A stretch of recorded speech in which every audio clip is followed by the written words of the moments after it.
கற்றாழை செடியை கண்டிப்பாக வீட்டின் முன்பக்கம்தான் வளர்க்க வேண்டும்.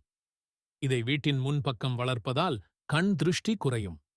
வீட்டின் முன் பக்கத்தில் வலது அல்லது இடது பக்கத்தில் வைத்து வளர்க்கலாம். இந்த வகை மூங்கில் செடியை வீட்டில் வைப்பது நல்லது. இந்த லக்கி பேம்பு வளர வளர வீட்டில் அதிர்ஷ்டமும் அதிகரிக்கும். இதை கிழக்கு அல்லது வடகிழக்கு திசையில்தான் வைத்து வளர்க்க வேண்டும். இந்த செடியை வீட்டிற்கு வெளியே வைக்கக்கூடாது. எல்லோருடைய வீட்டிலும் மணி பிளான்ட் கண்டிப்பாக இருக்கும். இந்த செடிக்கு பணத்தை ஈர்க்கும் தன்மை உண்டு என்று சொல்வார்கள். இந்த செடியை தென்கிழக்கு திசையில் மட்டும்தான் வைக்க வேண்டும். அப்போதுதான் நல்ல பலன் கிடைக்கும். இந்த செடி ஒரு வீட்டில் நன்றாக வளர்கிறது என்றால் அவர்களுக்கு கோடீஸ்வர யோகம் வரப்போவதாக அர்த்தம்.